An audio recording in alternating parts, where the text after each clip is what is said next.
Hello friends, বাঙালির হেসেলে সবাইকে জানাই স্বাগত। আশা করি আপনারা সবাই খুব ভালো আছেন। আজকে নিয়ে এসেছি ভাজা পিঠে বা পোয়া পিঠে রেসিপি। জন্মাষ্টমীর দিন খুব সহজেই গোপালের জন্য এইভাবে ভাজা পিঠে বা পোয়া পিঠে বানিয়ে ফেলুন। ভিডিওটি না টেনে সম্পূর্ণ দেখার অনুরোধ রইল। চলুন শুরু করা যাক আমার আজকের এই রেসিপিটি। প্রথমে একটি পাত্র নিয়ে নিয়েছি, তাতে স্বাদমতো নুন দিয়েছি, সামান্য বেকিং সোডা দিয়েছি, 1 চামচ মৌরি দিয়েছি, পরিমাণ মতো চিনি দিয়েছি। আপনারা আপনাদের স্বাদ অনুযায়ী চিনি দিতে পারেন। 2 মুঠো আতপ চালের গুঁড়ি দিয়েছি, 2 মুঠো ময়দা দিয়েছি। ভালো করে মিশিয়ে নেব।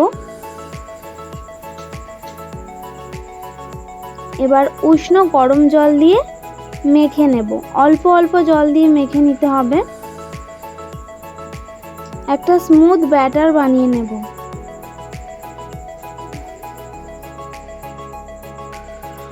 অল্প অল্প জল দিয়ে ব্যাটারটা তৈরি করে নেব। দেখুন, ঠিক এই রকম একটা স্মুথ ব্যাটার রেডি করে নিতে হবে। দেখুন ব্যাটারটা কতটা স্মুথ হয়েছে। ব্যাটার রেডি হয়ে গেছে।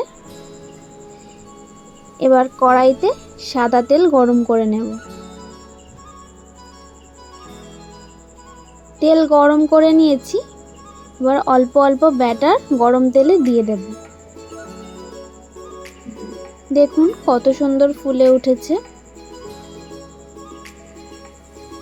উল্টে পাল্টে লাল লাল করে ভেজে নেব।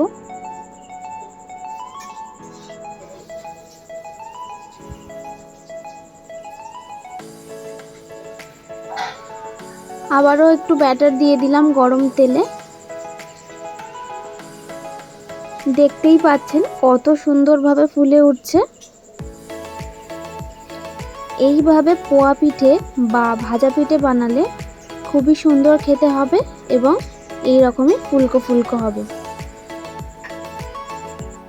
আমার চ্যানেলে নতুন নতুন রান্না পেতে চ্যানেলটি সাবস্ক্রাইব করে পাশে থাকা বেল আইকনটি প্রেস করে দেবেন।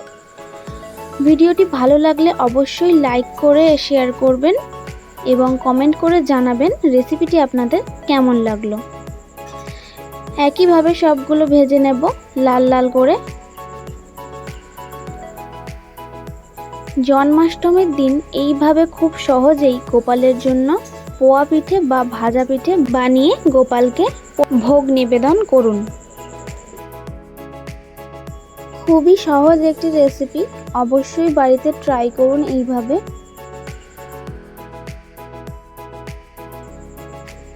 লাল লাল করে ভেজে নিয়েছি সবগুলো।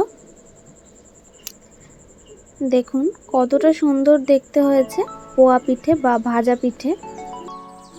অবশ্যই কমেন্ট করে জানান রেসিপিটি আপনাদের কেমন লাগলো। দেখা হচ্ছে আবার পরের ভিডিওতে অন্য একটি রেসিপি নিয়ে। পুরো ভিডিওটি দেখার জন্য ধন্যবাদ।